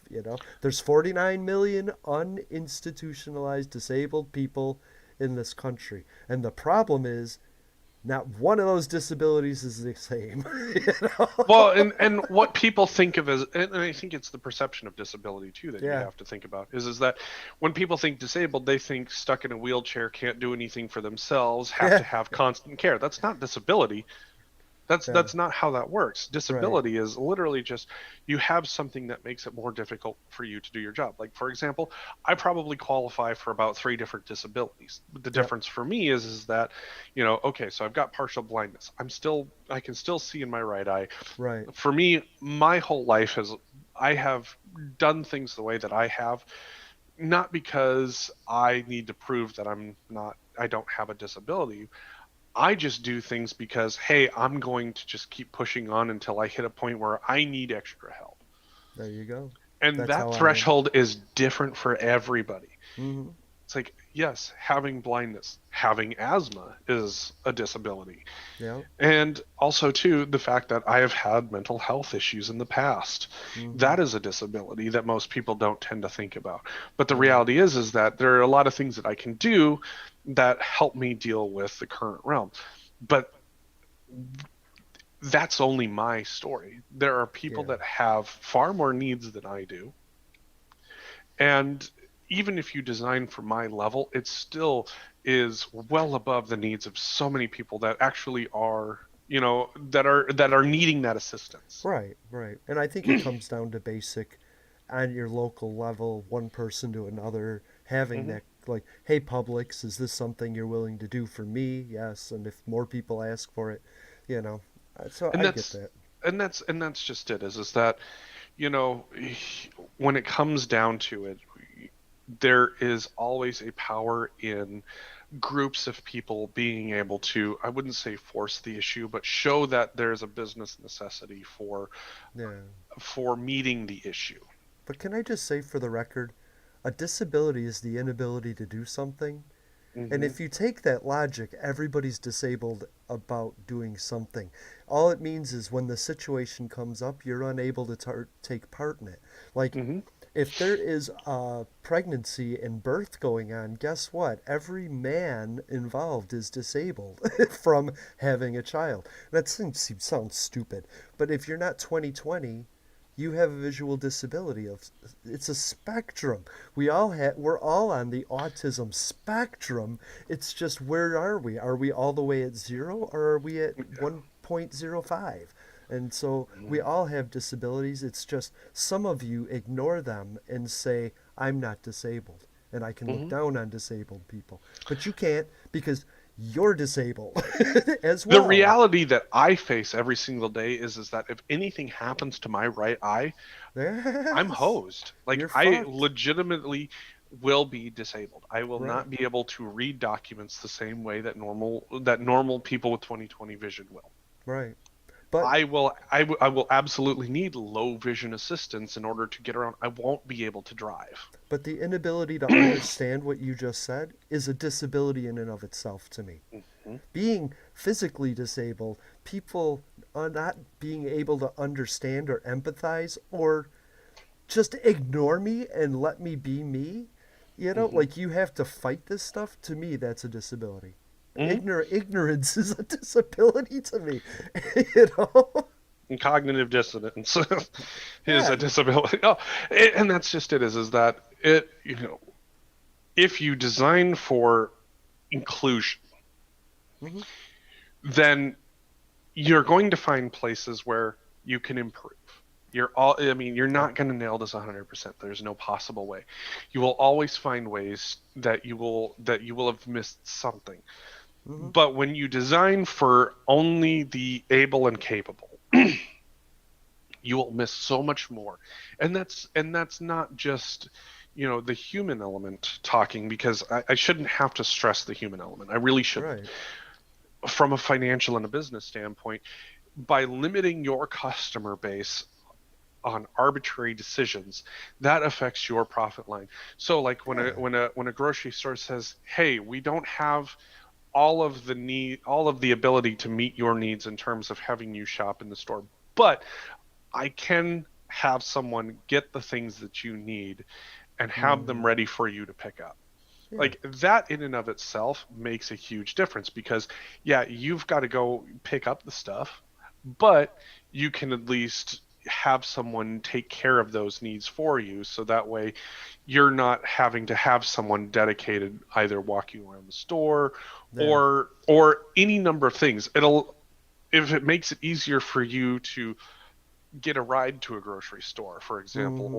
or if you have like we have Dial a Ride here, which is part of intercity transit, Yeah. where Yeah. Yeah. you can get someone to pick you up as part of the transit system, get you to where you need to go to pick something up, and then get you back home. Hmm. Like those things right there make a difference. I'd rather it was more a community thing like that. Have you ever seen the Nextdoor app? Like, Mm-mm. there's this app that local communities like use, like your neighborhood.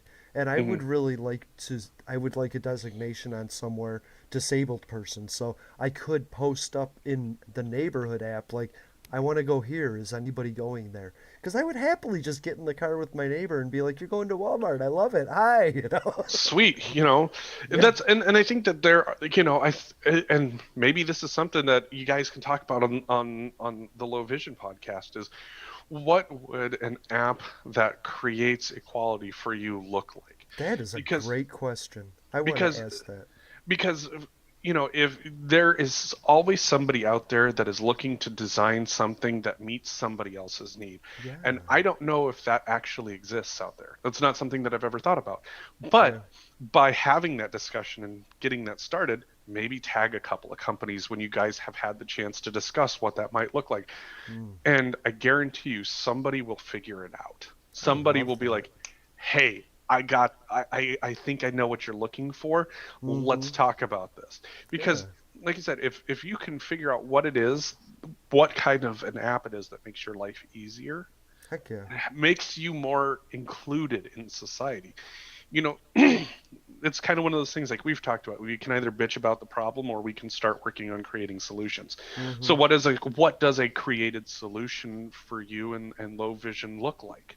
Right. There's the Telegraph app, Telegram app. We use one of them. The VIPs, visually impaired people. They use I think it's the Telegram app. They won't ask me to be involved, by the way. It's this group of like Mm, awesome blind people that they haven't. They're like, "We'll send you the link. We'll send you the link." Never offered me the link, but I still love them. But there's a voice comment where I guess you can voice chat with other people, and so mhm. there is ways to do it. And so before before yelling at somebody to take care of your need, first make sure that it isn't being filled by somebody Like else. for You example, know? I know that there is I forget what it's called, but there is an app out there that was developed in such a way that what you do is you take your smartphone and you put it up on your face, so that way you have your camera out and somebody actually watches your Yeah. feed Yes. and tells you what you need to do in order to move around. To me, Yeah. that is absolutely brilliant. Yes. It makes it so much easier for you. Now, on the downside is that what that means is that you have to have a smartphone. It means you have to have the right data connection in order to make this No, work. no privacy. You No privacy. know. But hey, you know what?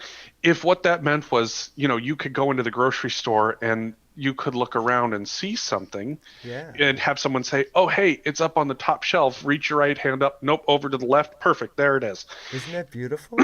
Like there are ways, and eventually what'll happen is that'll get automated for you. Yep. Like there will be an AI that gets developed to where you just say, "I need to find X," and you'll walk into the store and you'll walk down to the aisle and it'll be like, it is going to be on the top shelf in the middle of the aisle. And you're going to look and it's going to go boop. It's going to highlight it. You're going to Yep. put your hand right up there. Like that's eventually what's going to happen. There is That is, there's an app called Seeing AI where mm-hmm, if I hold that up to a product, it will read everything on there, or it'll mm-hmm, read me layers. It'll tell me what colors. Like if I hold it like this, it'll be like green, green, brown, brown. So, and it has a light sensor. It reads mm-hmm. text. It reads documents. But that's crowdsourced. Like it gets better because people that are using it tell Right. people how it's So, going. so that's always the discussion that needs to be had is what can be done to make it better. Hmm. And that's for everybody, abled and unabled alike. Let's see what we got left here. Oh, I don't know. There's some pretty overt racially tinged questions in here. Oh, okay. So, Jeffrey, let's Hmm. see. This we're getting close to the wrap up now, aren't we? Because Yep. I have no literal idea what I time think we've we've been got. on for almost 2 hours now. Pretty Holy impressive. shit. All right. Yeah, we've been going for it, dude. So, I got stuck in a conversation on Denton County Collective, which is Hmm. coming out this Monday. The episode's coming out this Monday. And for some reason, I got it. Ryan said to me, "So then tell me what's good about the Libertarian Party." And Jeffrey, I don't know why I decided to defend that point of view, you know. But what so the example that was given was drug abuse. Hmm. I'm not I'm just saying what the scenario was, what is that? When somebody just believes something without actually knowing, you know? So Mm. libertarians believe all drugs should be legal, which Hmm. is not necessarily libertarian. I'm a progressive independent and feel the exact same way. But Hmm. then, of course, it comes to rehab. So Hmm. a drug addict in a libertarian world goes to a rehab. What does that look like if you don't believe in a government big enough to offer health and human services to that person? So, I think one of the fundamental differences between what most people think of as a libertarian and what libertarians actually are is most people, when they think of libertarian, they think of Tea Party conservative libertarian, like no government involvement whatsoever, you know, and yeah. Yeah. Libertarians are more about decentralizing power. So, for example, I don't think that the feds should be trying to control everything across the board because they come up with one solution, and that one solution does not fit everybody. To me, you need to look at it more from a local standpoint. You can move down to the state level. You could move down to the county level. You could even move down to the city level, because the reality is that all of those needs are going to be different. Even in a state like Washington, for example, the needs of King County are going to be far different than the needs of Spokane. They're going to be far different than the needs of, say, Garfield County here, where it's a very rural area. The idea that one size fits all is absolute bullshit. And the reality is that whatever you have the feds do, they take their cut, and that means less money rolls downhill to get to the services that you need. If you do it at a state level, that means that the states can take their money, and that means that there's less money that rolls downhill towards, say, the county level or the city level. The reality of being libertarian is that the need for as much government as there is, as much government as people think there should be, is very different. Because to me, the government takes their cut in plenty of administrative fees, And what you end up getting is actually a lower standard of care than if you had done it at, say, the state level. Or if you do it at the state, you try to do it at the state level, look at it from a county level. So it's not that a libertarian doesn't think that rehab should exist. I just don't think that the way that it should be done is from everybody giving their money to the feds and then trying to roll it down to the most rural counties of, say, Washington or Montana. That's not going to work the way that you want it to, because what's going to happen is they're going to take that money, they're going to invest it in the big cities, and then the counties, the smaller counties, the rural counties ain't going to get shit. Okay. And so what that means is if you're somebody that has a drug abuse issue or a substance abuse issue, that means that it's incumbent upon you to get to a major city in order to get that care. That's right. That doesn't work because you're dealing with people who either A, are non-functional because of their drug habits, or are in some cases dangerous. It's all, so that's what the left sees. They're like, oh well, you just don't want this. What the right typically sees is, oh well, maybe if we just throw them in jail, that ought to fix the problem. Right. Nope, that is definitely not what a libertarian is either, because what we see there is great. So you throw them in jail long enough to have them piss clean. So you've got the costs of them being in jail that you're never going to recover because they're a drug addict or a substance abuse, in the throes of substance abuse and behavioral abuse. You're going to run them through the justice system. So that means that you're going to pay for defense lawyers to defend someone that they're never going to be able to reimburse, prosecutors to prosecute them, and the costs incurred with that you're never going to be able to recover. The time that is spent, by clerks and judges and the building itself, having these cases that you're never going to be able to recover because these people are in the throes of substance abuse. You literally are re-traumatizing these people by sending them through the justice system to charge them thousands of dollars that you're never going to be able to recover. It is a waste of cost, is what it is. So when you look at it from the left and the right, it's like, oh, well, if the feds do all of this, well, the feds are going to take a bunch of money. The state's going to take a bunch of money. They're going to put it in big cities, and rural counties are not going to get shit. If you go with the conservative method of just throwing people in jail, you're going to get them in jail long enough to piss clean, run a bunch of costs up because of feeding, housing, defense, prosecution, judges, clerks, courts, cops. You're going to spend all of this Yep. money on not solving the problem. So between the two issues, you're not ever actually fixing the issue.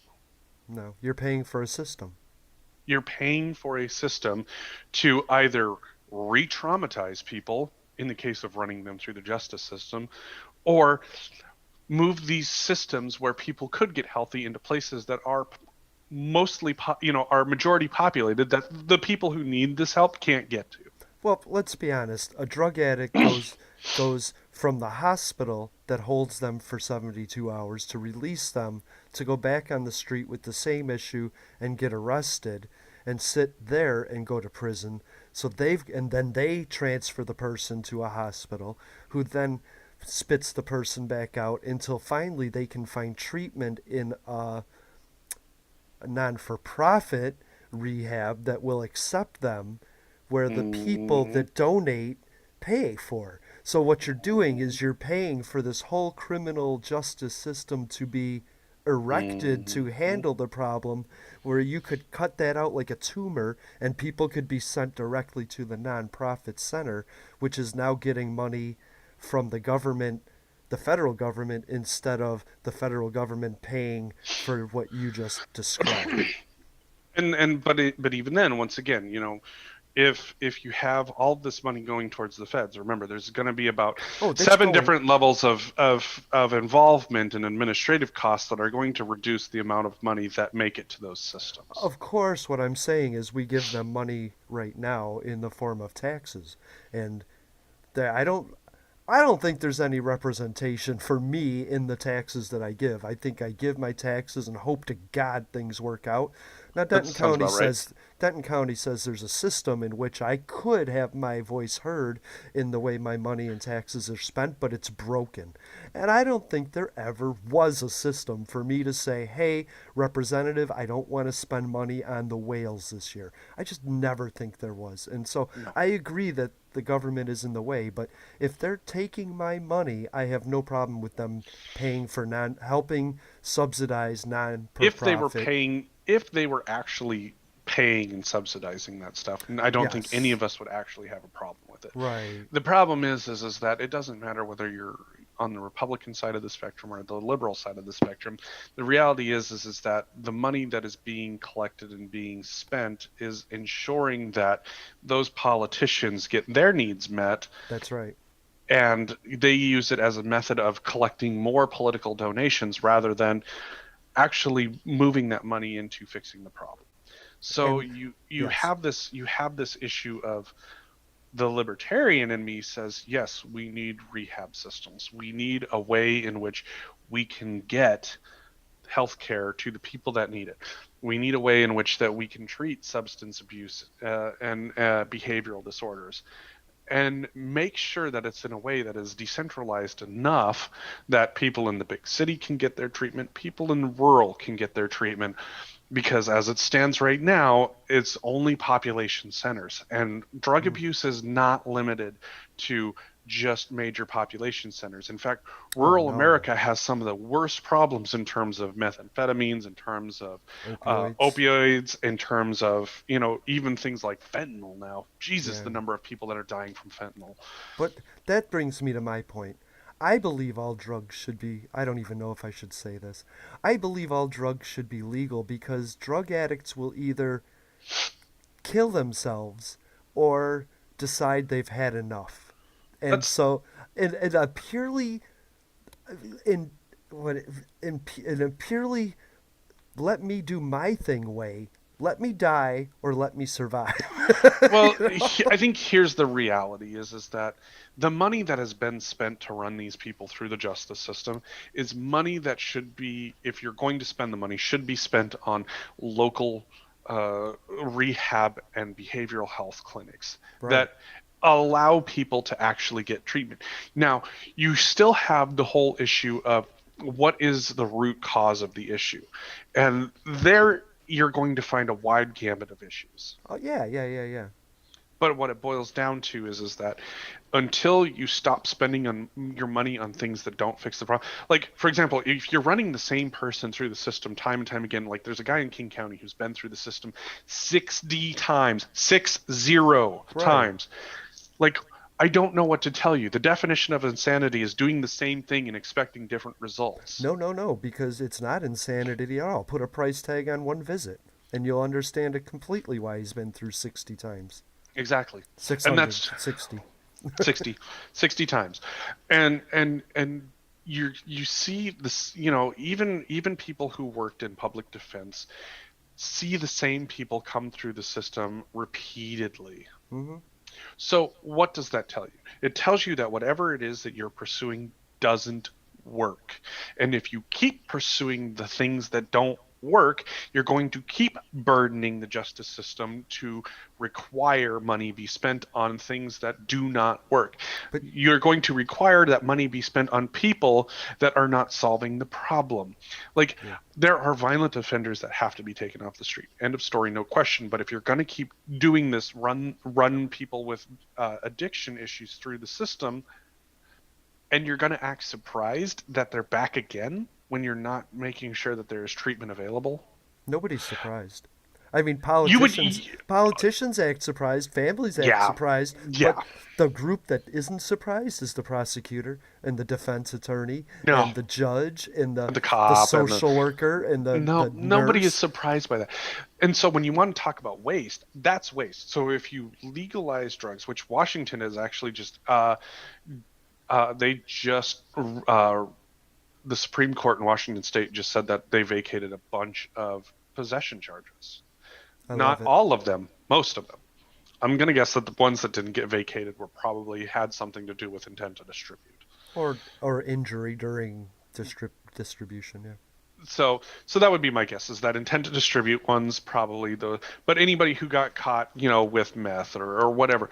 Because if you don't actually, if you don't run people through the system for those things, but instead look at it and go, instead of the money that we're taking from sales tax to fund the justice system, if we took that money and instead funded behavioral health, Hmm. would we see a change? Because the answer to what we're doing now is no. So But if we do but something different now, you know, I don't need the feds to try and take a bunch of money to fund King County for their issues that they have. I mm-mm. have issues here locally that we're down the pecking order, because whatever the feds take, they're going to distribute based on population centers. That's just the way that it is. Whereas if you already have the money that's being spent in the justice system here and reallocate that money for actually treatment here, it's going to make it a lot easier to make treatment available to more people than it is to send it up to the feds and then send it all the way back down to be, money, bunch of money taken from the feds to get to the state, a bunch of money taken by the state to get to whatever locals. You're Hmm. losing a bunch of money rather than just saying, hey, we've got all this money that's already right here locally. Let's just shift it out so that way it's going directly to actually funding behavioral health. That I think your misconception is that you think the system isn't working. Oh no, I think It's this not working the from system our is working. perspective. The system is working exactly as intended. That's the problem. It's not. It's just not our perspective that it's working for. Like, It's a matter of understanding that, you know, like I know the system is working exactly as intended. I yeah. know that it And is. that the goal is to keep you in an oppressive state in one And what way or another, so that you can't fight back, so that you're always worried about your debt, so you're always worried about your felony or your color or your gender, and you're never worried about what's being done to you. You're worried about how people are going to hurt you because of who you are, and that's and the just difference wrong. and the difference is that, the fear that you have coming from the Republican side is that, that they'll flip the switch and all of a sudden this will all be illegal again and you're going to be back in the system, and that creates a number of issues in of itself. But the way that the Democrats do it, they have it down to an art that they give you just enough that you either have to live your life in the system or you get absolutely nothing. That's right. There's no way, there's no reason, there's no step to where you get something and it trails off and gives you the amount of time to get on your feet. Like, hey, I'm going to school now. Great, we're funding you. Hey, I graduated. Great, we're funding you. A little less. Hey, I got a job. Great, you're out of the system. Good job, you know? And that's just exactly it, is that, Yeah, I even had this conversation with my mother yesterday about how the system is not designed to step you out of it. it isn't. The system is designed to either keep you in it or kick you out of it, so that way you see that you need to be in it. And But that, that's just yes, it. because Until each you system gets funded based on the need and the popularity of it. So Medicaid gets super funded when they have a lot of people on Medicaid. They're not looking to kick you off unless there's a price restructuring, whether there's a budget change. If they get a budget change, they have to kick you off. If they get more money, they will let you on. But it's to pay for the system. It isn't to pay for you. You're the product. You're the consumer, the product of it. But you're not. It's not Mhm. for you. It's not for you. Hospitals weren't made to take care of you. They were made because you're the product. You Right. know? So so the libertarian in me says the feds can go fuck themselves, because I know what's going to happen. They're going to take a bunch of money out and then say that we're distributing all this money to meet your needs. Well, the reality is that a bunch of the money that it needed Hmm. to be there to meet our needs has been taken out. By And then they're going to distribute administrators, right? and then they're going to take it down to the state. And the state's going to say, "Great, we've taken all of this federal money to meet your needs." But then they're going to take their cut Yeah. and distribute it out to population centers, because that's how the system works.